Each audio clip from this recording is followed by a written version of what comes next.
my first time using the software. We're just going to roll with this. I was going to say, I bought a copy of this. We did a seminar 2 years ago for education. Nice. And I was supposed to just speak on it because I do a lot of research on dark money. And it ended up becoming the tech support for it too. So setting up the SteamYard and the conference. Very cool. Anyway, hello YouTube. We're here. We're going to do some writing sprints, maybe read a little bit from whatever we work on, depending on how we all feel. I'm under a slight time limit today because other people have obligated me to do things I'm not really thrilled about, which is part of why I'm doing this, because this is going to be my fun for today. So I'm thinking like 2-3 hours max. Mm-hmm. So that's kind of how I'm feeling. We'll feel it out as we go. So, yeah. Sounds great. Okay. So since we're live, do we want to each introduce ourselves and our work? Go for it. I'll let either of you go first.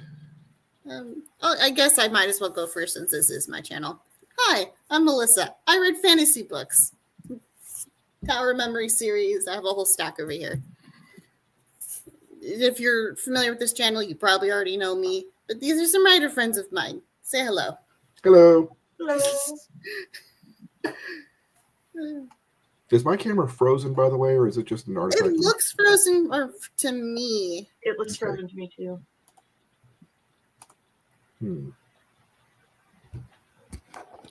Give me 1 second. I resized my screen and I think I just broke it.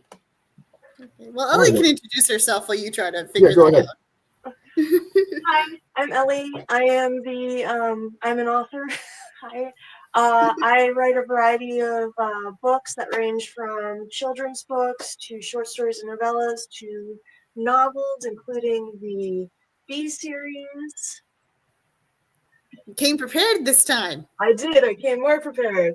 I should have brought the newest children's book to show, but I am unprepared in that sense. But that's okay. Have some books to show. They're all available on Amazon through paperback, KU, and ebook. And I've got a sale going on for the Basil Bassett book series currently for the newest release of book 4, Without Stars. And on February 28th, Where the Hardest will be on sale as well. Yay! Very cool. And I'm back. So my name is Mike. I am a let's see here, gender fantasy, smut, sci-fi, and horror writer. I've used numerous pen names, and I don't have all my paper copies are downstairs in my table kit, so I don't have any on me right now. But I've written under the names Ray Oslo, Katie Oslo, Maya Kara, and then I am currently working on a cyberpunk novel under my own name, Mike Carabinos. Very cool. So I think that's all the introductions. So unless either of you want to have a conversation about anything before we start, we can go ahead and start our first sprint, depending on how you both feel. That sounds good. Sounds good to me. Okay. So 30 minutes, and I will see both of you then. Okay. All right. That's 35.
I'm here.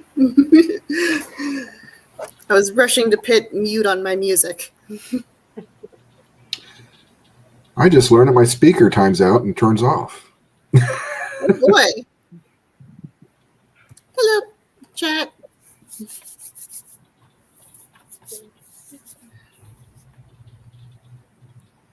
So Just how are we finishing all feeling? Doing all right. I am doing a lot of rereading and rewriting stuff I had done like 2 years ago, Hmm. and realizing that some of the stuff I retconned later needed to be addressed earlier. Yeah, Yeah, So I get that. very fair. I'm writing a very fun chapter. So because it's a school and all my characters are teenagers, two of the characters, Fethris and Russell, need to learn how to waltz properly for the masquerade that's coming. So Jarek and Celica are currently trying to teach them, and Seraphina's just sitting in the back with like a cup of tea, watching and laughing the entire time because she's a terrible friend. It's great. Oh, that sounds amazing. It's I am back at the beginning of this book and realizing that I left a lot of world building out and just kind of, I don't know about anyone else's process, but I kind of just see stuff happening in my head. Yeah. And so I'm kind of going back and going, all right, how much do I need to hyper explain? How much can I kind of infer? Yeah. And then putting in little things, because again, this is a cyberpunk kind of thing. This is a world where everybody has neural interfaces that connect straight to their optical nerves. So things like menus in restaurants. You sit down, the characters, they sit down at this kind of hole in the wall restaurant. And rather than having a paper menu, they basically have the images of the food projected on the table in front of them. And they just kind of scroll through and decide what they want to eat. And that's how they order.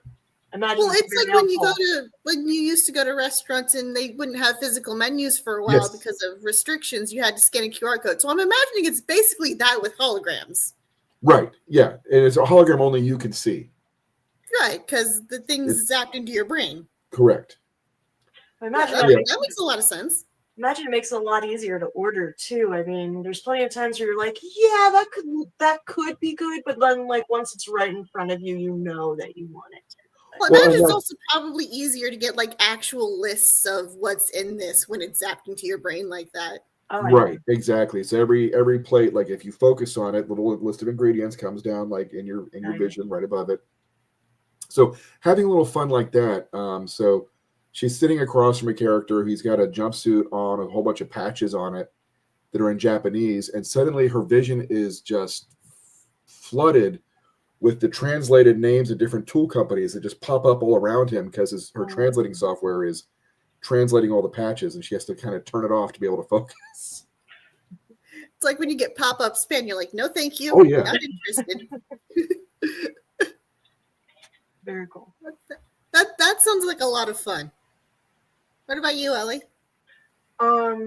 So I'm working on book 4 in the B series, and at this point, the one of the main characters who used to be a servant is now going to be queen, and she's having a conversation with the woman who used to be in charge of her, who she greatly respects, to try to be like, hey, you've taken care of me all this time, now I'd like to take care of you. That's sweet. Yeah. That's really cute. Kind of gives me like Guinevere vibes from the Arthur stories. Yeah. Hopefully with a slightly better ending. Oh, yeah, no, definitely. The other books are very sad and tragic. This one is supposed to be where they kind of get their happy ending, sort of. As happy as authors are willing to give them. Yeah, exactly. Well earned. So, yeah. Yeah, that was something I had to get used to. Moving into like writing romance was the expectation of a HEA. Oh yeah. Happily ever after. Yeah, I'm not good at that. Well, coming from like initially getting started like writing kind of dark smut, it was like not the way things ended. It's I also always like, laugh when I have that conversation because my mother reads so much romantic fantasy. She just like devours them like Tic Tacs. And one time we were like on the car and she starts ranting to me about one she had just read. And she's like, the girl dies at the end. This is not okay. And like the next day on like book Twitter, everyone was having like the happily ever after oh, means romance needs one debate. And I'm just like, did everyone read the same book at the same time? Was it one of those things where it's like you don't think about it till someone says it, and then suddenly, like, someone will say a word and you haven't heard that word ever, and then like for the next week you hear it everywhere. oh yeah. Oh yeah. When it comes to happily ever afters for me though, I think part of my problem is I have to like it's not the way my brain thinks. Because there are so many stories out there that I find very romantic for a number of reasons that I think are these great love stories that nobody would classify as a romance because it doesn't end in a happily ever after. So I have to like, it doesn't compute with my brain sometimes. I did a lot of well, I not a think lot. that just depends on the subgenre of Yeah. romance. Because I feel like if you're writing like a gothic romance, you can get away with not a happily ever after. Well, you get the and they learn to live with it instead of happily ever after. Yeah. The bittersweet endings. I'm always a fan of the bittersweet ending, Yeah. personally. I had a this was when I was writing a lot of gender fantasy. I had one which it was a fantasy. It was called Prince Yorick the Bride, and in it, like the main character was this, young warrior prince. Well, he's the last survivor of his family at the end of a war, and the conquering king needs to marry into the family, so they transform him into a woman and marry. And then there's a whole series of things, but in the very end, Yorick is still stuck as a woman, but is in love, with another character, and they end up kind of sort of a happily ever after, a bittersweet ever after kind of story at the very end of it. Very cool. That sounds like something that's fun. It was one of my favorites. It was a lot of fun to write because it's kind of it crossed a lot of different areas that were interesting. It sounds like it. Dark in the middle, but kind of a this was the origin of a legend at the end. So very cool. I have no idea what kind of ending this series is going to have. Like, parts of it might be seen as happy. There are also parts of this, at least at this section of the story, that's just like, this was not a good ending. This is not going to go. This did not go well. Yeah. The one I'm working on right now, the project, it is cyberpunk. It's supposed to be rather dark, and this is one of those stories where the ending kind of popped in my head, and getting to there is the fun. Oh, nice. Yeah. But it's an ending I think that's really going to let you go, am I good with that? Is that okay? Is that not okay? I don't know how to feel about it. Those are awesome endings. Yeah. Those are the ones that I think really stick with you sometimes because it leaves you thinking long after the end of the book too. Yeah. All I know is Seraphia is going to need therapy after this. Well, what would our characters be if we didn't torture them? Exactly. I've got this one character who's kind of mentioned in Where the Heart Is, which is book 3 in the series, and he comes in as a character that you actually see on the page rather than just a character's remembrance and imaginings and everything. And he's got such a tragic story. The two of them are this like epic tragic romance, and one of those like he will love her forever type of thing. Aww. I always love those characters that, like, if you read an author, they're either hinted at here and there, or they pop up and you're like, wait, is that from how? Those little threads that always come back. What was it? Neil Stephenson. does that. He's got a character named Enoch Root that keeps on popping up in different, like, for maybe sometimes might be a page here or a paragraph or a chapter there. Yeah. But they just keeps on popping up in different books. Oh, that's cool. That's a fun Easter egg. Yes. I wish I had the bravery to plant more Easter eggs in my stuff, but I'm like, no. You're just gonna have this series reference itself, not the other one. Because that would break things probably. A lot of stuff that you would think are Easter eggs from my point of view are sort of just because I'm lazy. So any story I have, regardless of like pen name or genre, that has an evil corporation, it's the same name of the same evil corporation. That's awesome.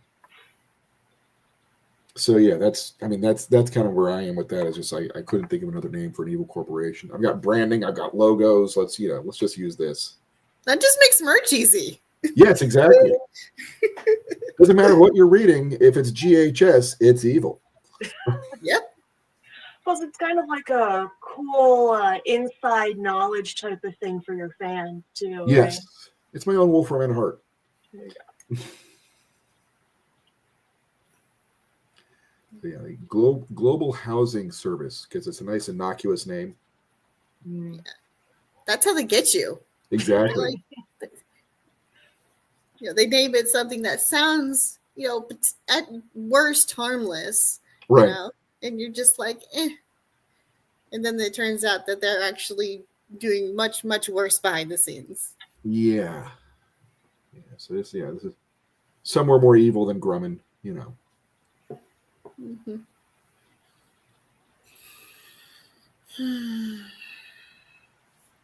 So, are we feeling up for another one? Another sprint?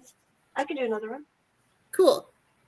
So, we'll see you in 30 minutes, which is 17, if my math is correct. All right. 2:17 for me. Yeah. See you on the other side.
Okay, cool.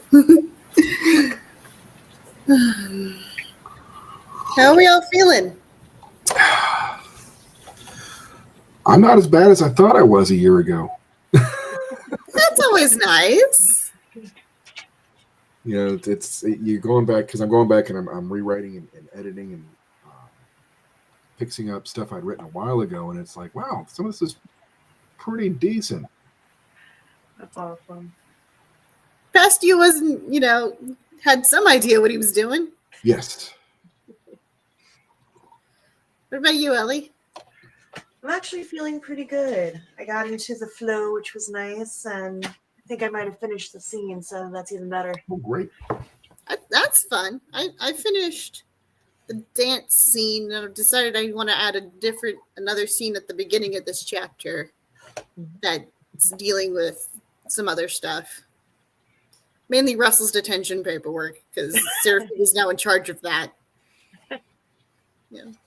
He basically gets community service for causing problems, and now she has to go make sure all the forms are filled out properly and talk to the teachers involved. Of course.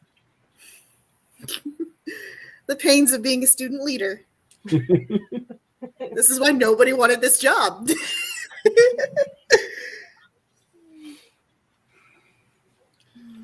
I hit a trigger and gave my main character a panic attack. Oh, fun. Those are always fun to write. Yeah. So she and her cohort, Riku, are investigating a disappearance of a couple. And the whole thing is there's this cyber software that kind of takes away your control and puts you under control. That's the title Dominate.us. Mm-hmm. And she had been a victim of it earlier. Mm.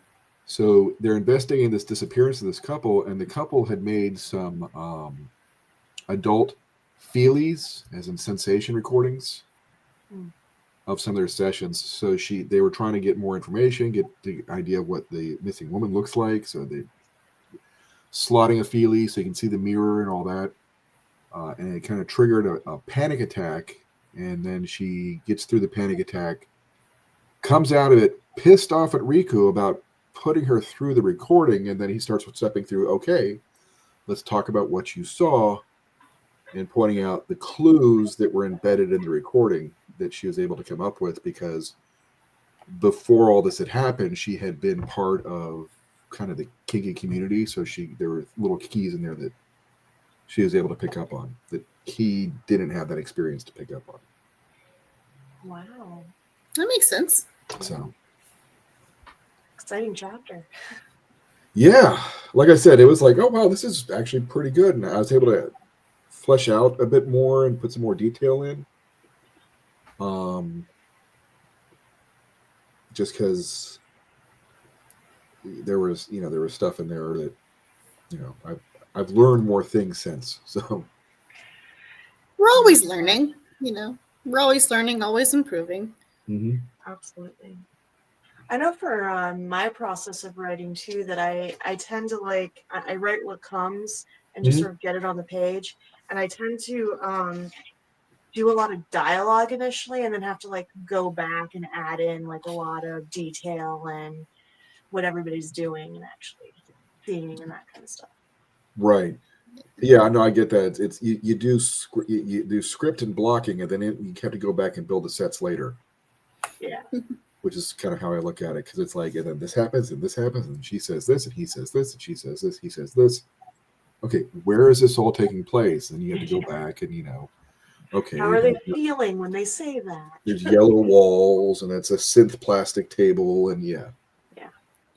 I do a lot of stream of consciousness writing. So I often end up doing my settings in the beginning as my way of kind of setting the mood, as where are we? What is our main character thinking right now? What kind of headspace is she in? Do you feel that writing from a first person perspective allows for there to be a little bit more of that than a third person omniscient type of deal? Here's the thing. I haven't written third person omniscient. It's not, so I can't really comment on that, but I've written third person limited, and I find that it's easier to write that way when you're writing first person, You can do it with third limited, but there's always that feeling of a disconnect. Like I'm not in their brain. We're not seeing their consciousness because we're not really there. We're observing them specifically, but we're not in there, which is where I kind of like to be for a lot of this stuff. Yeah. So that's why Tower of Memories is in first person, because that just made the most sense. Absolutely. At least to me. I've never tried to do a first person story. Really? Everything I've done has been third person limited. Okay. And then what I'll do through a story is I'll shift perspectives. Okay. So like this chapter is from Beth's viewpoint, and then I just came out of a chapter before this one from Penny's viewpoint. And then there's there's a mob boss named Grandfather, and that chapter is going to be from his viewpoint. And then just kind of I shift it around like that, where they'll interact with each other, but you won't see inside the head of any except for one of them. That makes sense. Based on the chapter, yeah. Yeah. I've done a whole bunch of different ones throughout my books. And I find that like it really is easier in first person, in my opinion, to get like a set of the scene and everything. Mm-hmm. But I think it's because you're focusing on like one individual rather than when you're doing like third person omniscient, where you're sort of like in everybody's head. That makes a lot of sense. So I'm finding like notes that I had put in before. So one thing I do is like if I'm doing a review and I need to come back to it later, I'll do parentheses TK, because it's something I'll never put in anywhere else. So I can always search for that very quickly. And I'm going through this like line by line. Here's a spot right here. I meant to come back to anyway. So you kind of lose track of what revision it is. Yeah. I would probably lose track, but the way I revise is so straightforward that I almost always know where I'm at. Mm-hmm. Because I'm writing the chapters in, for the most part, chronological order, except one or two times there's been an incident where I'm just like, just add another chapter in between these, it'll fix the problem. And then I edit those chapters as I finish them, like one at a time. I do like a pass. And then I do another pass when I have them all together. When I have the whole thing done. And after that is when I send it to beta readers. So when you get it, Ali, I've seen through it twice. So hopefully I catch most things, but stuff happens. Yeah, I have a tendency. So the way I write, I call it quilting, because I write what comes, throw it in the manuscript where I think it will go. And then when I think I have the majority of it all there, I start to like stitch it all together. But I have a tendency to like try to read through it all after the initial stitching process, at least once or twice before I send it off to other people. And then when I get it back, I reread it and do their notes and everything, and then like reread it again and then send it off to my editor. So by the time it reaches my editor, I've probably reread the thing like 5 times in its entirety. I mean, everyone's going to have a different process that works for them. But I mean, that certainly sounds fun. That's my storyboarding process right there. So like each block there is a chapter. Oh, okay. And it just sort of like, whose viewpoint, and just like a very quick, like couple words about what happens. And then I'll kind of come in and then flesh out those boxes. And sometimes boxes disappear, and sometimes new boxes get added in between. But it's sort of like, this is how I keep track, especially with something like this where it's a mystery and there's clues and different threads and different pursuits of different characters all kind of following the same mystery, and they eventually intersect. That makes a lot of sense, especially for a mystery story, to kind of keep track of who knows what when. And, right. Yeah. So there's all these different pieces, and like this character will get this piece and this character will get this piece. But it's not until they meet each other down here that the two pieces get put together. Yeah, and then you start to see like the whole puzzle together, and you're just like, finally. And then that's part of the third person limited is that the reader might know the different pieces Right. and have that frustration of like, oh, if you just knew what they knew. I've thought about that. That's why I'm very careful about when I do dip into other POVs for my intermissions, which is what I'm calling my epilogues. Mm-hmm. I'm always very careful to be like, okay, I don't want to give information that Serafini either doesn't suspect or know. Yeah. That's why most of them have been scenes that are like, they've mentioned that this happened, then the epilogue will be the actual like detailed, this is how it actually went down scene. As a reader, I always like you had this one intermission that explains so much about Lucinda, and I feel like there was an element of loving it more for getting to hear about it initially in the story first.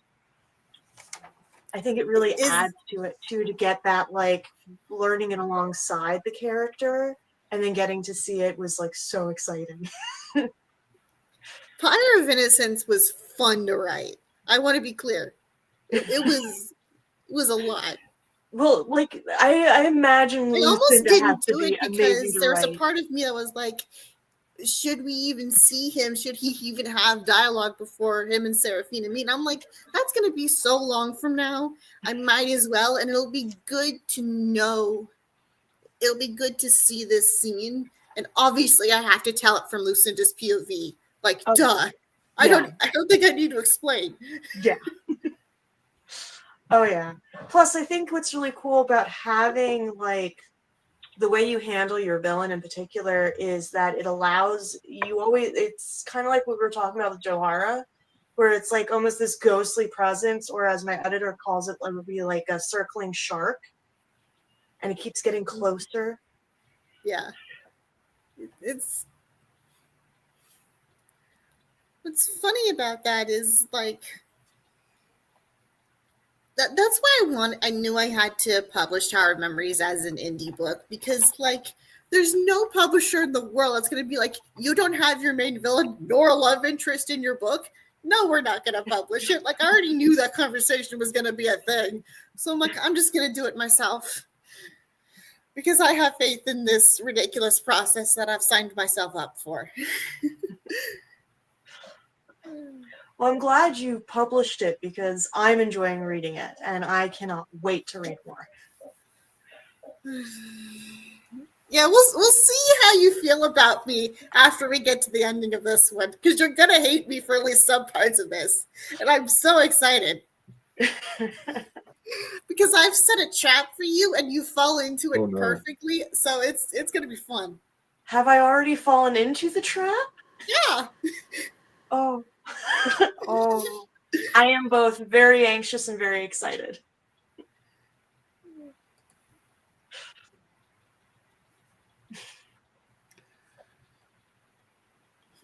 So I was thinking about first lines and how important first lines are. Oh yeah. And it's something I didn't pay a lot of attention to in the past. And then really just kind of like, I think because I did I hit writer's block with this project. So I did like a whole cyberpunk book, like force feeding myself. Gotcha. And Neuromancer and Snow Crash both have like these amazing first lines. I think Neuromancer's first line was the sky was the color of television turned to a dead channel. Nice. And the first line of Snow Crash is the Deliberator belongs to an elite order, a Halloween subcategory. You know, it's one of those things where it's like, okay, you gotta find a good first line. A good first line is one of those things that like it's hard to make one, but then once you finally find the right one, you know. Oh, it's so satisfying. It is. There is something so satisfying about really any great Shiver line, but when you find that first line, ooh. I will admit it took longer than you think to think of the opening line for this one, because that was part of why I had to rewrite the first chapter entirely, because I was like, there's nothing here to really sell the readers on Seraphina specifically, which to me was the big draw of that first chapter. So I was like, okay, I need more of her personality. I need hints of the fact that she can't cast. I need more of her relationship with her parents. So you hit the mark perfectly with that. Like from the first line in Tower of Nine, you get like a real sense of voice and character, just spot on, and I love it. Yeah, how to sum up Seraphina's entire personality in like what 12 words or whatever this is. So I have this novella called Oathkeeper on the Other Hand, and it was initially something that I wrote for a short story competition. And you had to have, like, the requirement of the short story competition was you had to have this one specific line that was like, there had always been dragons in the valley or something like that. And when I decided to publish it on its own, it just like didn't hit right. And so I did something similar with like what you were talking about with Seraphina, where it's like you really want to capture like the character's voice and everything, and also like the moment it's in. And Oathkeeper was one that like hits the ground running. So like the first line is you're in the character's head, and she's thinking, or they're thinking, shut up, shut up, shut up. And so, which felt like it really captured like the tension of the moment as well as the agitation the character has in general. Oh yeah. Yeah, and I ended up having to rewrite the first chapter here because, and was what got me back into this project was I was kind of driving one day and this line popped into my head and I was like, that's it. That's that. It's a summary of the entire like theme of the book. Nice. And it fits perfectly like right into like as an opening scene. So. Yeah. So do you guys have your first lines down for what you're currently working on? I mean, it sounds like you do. Yes. I do. Do we all want to share them just for fun? Sure. Okay. I have to go pull my document back up. Book 6 full. Okay.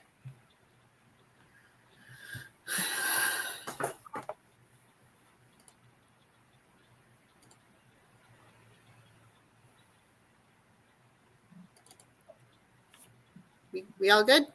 We're good. Okay. So first line of Tower of Memory 6. I needed to remind myself that telling Angelina about what we knew about Death's Echo wasn't a good idea. Nice. That's the first sentence. Very nice. For context, Death's Echo is a magical knife that's gone missing in my story. Ah. So it's they know it's somewhere on campus, but they don't know who has it or what they're going to do with it yet. So, Ellie, do you want to go first or? Sure. So this is what I have so far for the first line. Because this is a sequel to pretty much basically it happens. So book 4 is a sequel as in it like picks up directly after B leaves off. So the first line is Frog caught Henry, gently lowering them both to the floor. Oh, wow. That's what I have at least so far. very nice. So this one it's a monologue by Elizabeth at the very beginning. It's like the most fucked up thing about the end of the world is that the world does not, in fact, end. The unthinkable happens. Everyone scrambles around doing their best to survive and get back to normal. Then another crisis hits and the next. And before you know it, normal does not exist anymore. Nice. That is awesome. Really draws the reader in immediately. That was kind of the goal because it's sort of like, yeah, that's. And that was the benefit of just kind of like mainlining the genre for a little bit. It's just they really get that flavor. Yeah. No, absolutely. Because there are tropes, and the tropes are hungry, and you must feed the tropes. Yes. if you tell them that it's this and it doesn't have all the hallmarks of that genre, they're gonna be mad at you. Oh yeah, absolutely. Well, You know, it's like, all right, so if you're doing like with cyberpunk, it's like it has to be basically a film noir, a high-tech film noir. Yeah. When you're writing a magical, you have to send them to magical classes. Like, that's the point. Like, why go 3,000 miles to a magical boarding school to just take math? you know, the amount of times I've watched a show that's like supposed to be in this fantastical school setting, and you're watching them going, they never go to class, ever. They never go to school. They're there, but they just never go to class. So I really love the way you incorporate the classes into your book too. I admit half my classes are just excuses to exposit about certain things, Mhm. and not always the topic of that class. But, you know, Well, so you it know, works.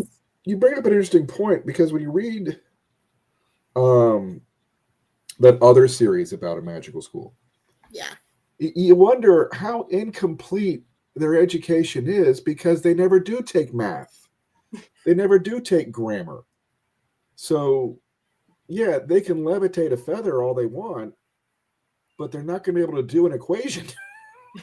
Well, I have it very, very heavily implied that everyone in this school went to like other schools before this Right. that focused less on the magical stuff. Presumably, they learned all their reading, writing, and math from like kindergarten to what would be roughly ninth grade ish. Yeah. So there's that's a very heavy implication, I think, which is why. Oh, yeah. Yeah. Plus, I think what's also really cool is the parallels you draw between like chemistry and alchemy and stuff like that. That also allows for there to be sort of the hint that they're getting more than just the whole magic thing Yeah. too. Right. Yeah. That's good. You Yeah, know, that's, she does take a regular history class. Granted, the things that are talked about in the history class are, fantastical world building stuff, but it's still essentially a history class. well, and that's a great setting for world building too. Yeah, that's why I had one. Yeah. That's Because also why she's taking a geography class and looking at maps of this place all the time now. It's And it's such a great vehicle for the world building because instead of it just sort of being this feel of like an info dump or whatever, right? yeah, It's so well incorporated, and that you're getting it through Serafina's perspective allows for you to be learning about this fantastical world at the same time she is. exactly. That's why it's fun. It's probably cheating a little bit, but I'm having fun and the readers are enjoying it, so it's fine. Well, what's that one saying? Work smarter, not harder, or something Mhm. like that. Something. well, and the info dump thing. I mean, I've got another project. It's a much trashier story, but it's kind of a ridiculous premise. So to set it up, I had to do like a whole bunch of world building to get to the point where, like, there's a plague and all this happens, and et cetera, et cetera, et cetera. And I have a previous story that I've already published that kind of tells how we got here to begin with, but kind of to summarize it, I haven't figured out how to actually summarize everything that took place in the first novella and the setting without it being all right, well, this happened and that led into this book, which then this, Yeah. and then 10 years since then, these things have happened since, which got us to here. Which, because the characters in this one have nothing to do with the characters in the previous one. It's just a different look at the same universe, but farther down the rabbit hole. Oh, cool. So it's again, it's a transgender fantasy. It's called the Rebalance Universe, and it's one where there was a plague that killed off almost all the natural born women. So what the rich men of the world have decided to do is they have technology, they have a lottery, and they also have the criminal system. And any man who is picked in the lottery or picked by the criminal system is turned into a woman and then sold to the other rich men to replace the breeding stock. And the whole idea here of the first one was like following like the first set of people to go through this. That next project, it's 10 years later, and we've got this young man gets loses the lottery on his 18th birthday and goes on the run and ends up joining like the resistance. And this is 10 years since this whole thing started. So Well, I that kind would of be got amazing to be able to like explore it from both sides, right? Like one where it's first being established, and then one where it's already established, and the differences. That'd be really exciting. right, and that was the thing because he's 18, so he's grown up. Like he was 8 years old. He was 5 years old when his mother and the rest of the women died. He was 8 years old when the lottery began, so he grew up in this world. And there's these different traditions, and just things have gotten worse for the rebalanced than they even were at the beginning, because they're just seen as property at this point. So he's kind of get on the run. It's almost written like it's a setup for smut, and then I kind of took it in a much more dystopian direction instead. Nice. Well, it sounds pretty dystopian, so it sounds like it worked. So yeah, and the checkpoints I kind of want to do is this. I got this one, and then I've got like 10 years later, we've got the rebalance thing, the revolution, and then I'm going to go farther into the future where the population imbalance is no longer there to justify it, but it's become a tradition, so they do it anyway. Gotcha. And then at the very end, I kind of want to end it with where the practice is overthrown and done with. But I'm looking at like a century of time. That's for the awesome. different stories. That is so awesome. It's like I said, it's a ridiculous, and it's I've done a lot of. It does sound ridiculous, but like in the best way. Yes. Well, I mean, it's that earlier on, I did a lot of writing and a lot of reading of just like that whole transformation fantasy stuff. And this was like one concept of like a series of caption stories I did a couple years ago, and it was. I go back through my old stuff. I'm like, oh, that would make a good story. Oh, that would make a good story. Oh, that would make a good story. Yeah. And kind of expand on it from there for those series of stories, the transformation stories that I've done in the past, and they sell okay. They're all independently published. Throw them on Kindle, and Nice. just based off those, I get maybe a car payment out of it a month. Oh, so That's something. Yeah. I think it's really cool when you're able to have such a huge world to explore, whether it's over a long period of time or just the mere size of the world itself. When I first started with the B series, it was just these two kingdoms at war. And by the time I got to the second book, which is a sort of prequel, it turned into these 5 kingdoms, and I now have a short story collection that's going to explore before the series starts and well after the series finishes. And I have a whole like fairy tale companion I'm going to be working on as well, based off the fairy tales of the different kingdoms and their different cultures and stuff like that. And it's just been really exciting to be able to explore time and space and that kind of stuff. I dissolve the United States in this project I'm working on now, because it's the corporate controlled future and I said it in Richmond, which art is where imitating I live. life or life imitating art. Sort of. Yeah. Cyberpunk was initially written as a reaction to Reaganomics, so let's just take a look at that. At least Neuromancer and circle. Yeah. But the whole idea, and I said it in Richmond, so I can actually, some buildings have been bulldozed and replaced with other things, but other things are still there. So I can still reference like touch points here and there, like, interesting ancient, antique movie theater here, campus, a college campus there, a traffic circle, stuff like that might last.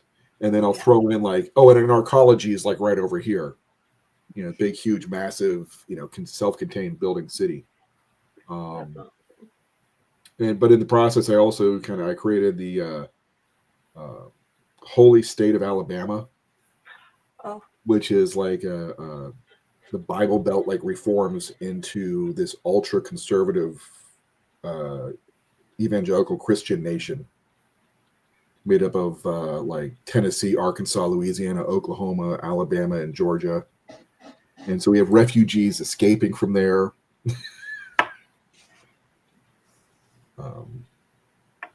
So yeah, and so it's going to be, I finished this one. I'm going to have a lot more I want to explore. It sounds like it. I mean, that sounds like a lot of really cool stuff. And I wanted to get it out of so many of these stories you hear. They're like in Seattle or Los Angeles, and let's give the Eastern Seaboard a little bit of love, you know. Can't argue with that. I kind of do a little bit, but you know, because my main thought character you is from actually Massachusetts. were like from a place like that. What you were writing about No. in the I'm from Arizona. it was so well written. I was just like, yeah, I know exactly these types of towns you're talking about. Snowfall. I miss Snowfall. I'm originally from New Jersey. I know Snowfall. Got 5 inches of snow outside right now. I've been in snow before, but you know, I live in Arizona. It's like we don't get a lot of snow. Here, let's see if I can give The you. most snow I've ever seen was when I went to go visit my relatives in Ohio when I was very, very young. Oh, look at that snow. It's so pretty. We don't get a lot of it in Virginia, so this is. I have a soft spot for wintry things. Oh, winter's wonderful. So Yeah, I'm probably explains a lot. I'm currently in Southern California, where you really don't get any seasons. But I'm from New Jersey, so I've been missing snow and the changing of the leaves and stuff like But that. you have In-N-Out Burger. What's that? You have In-N-Out Burger. We do have an In-N-Out Burger. Yes, so it balances out. I think the closest one to me Sure. is in Dallas, Texas. So yeah. The only season I have here is slightly toasty, extremely toasty. Oh, But the thing about my town that I live in that irritates me the most is I live 15 minutes from London Bridge, and there is nowhere in this town to get a good cup of tea. It's ridiculous.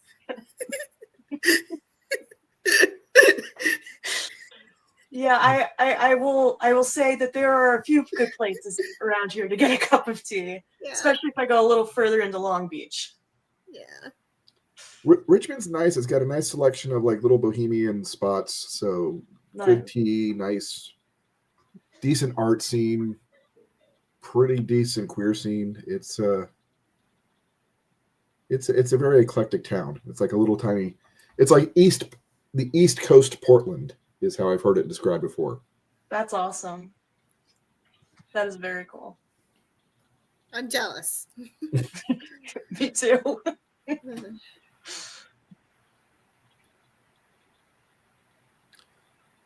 And then it's mixed into like the old South. You know, we had our Confederate monuments up until just a couple of years ago. So Wow.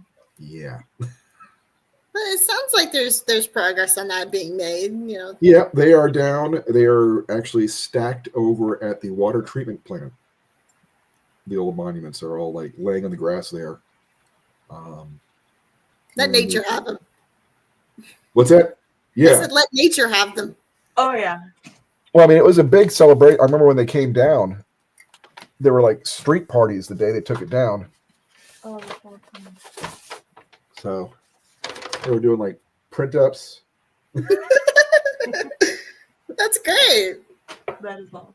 So yeah, September 8th, 2021 was the day they came down. The day Lee came down. So the other ones came down. That's before that. awesome. Good.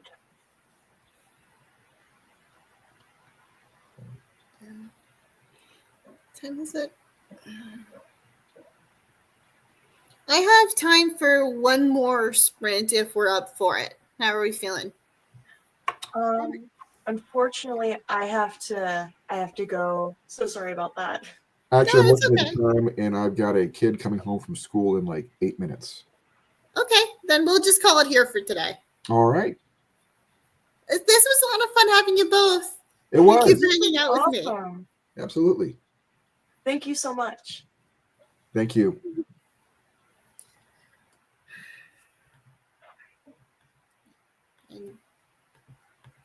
And stream.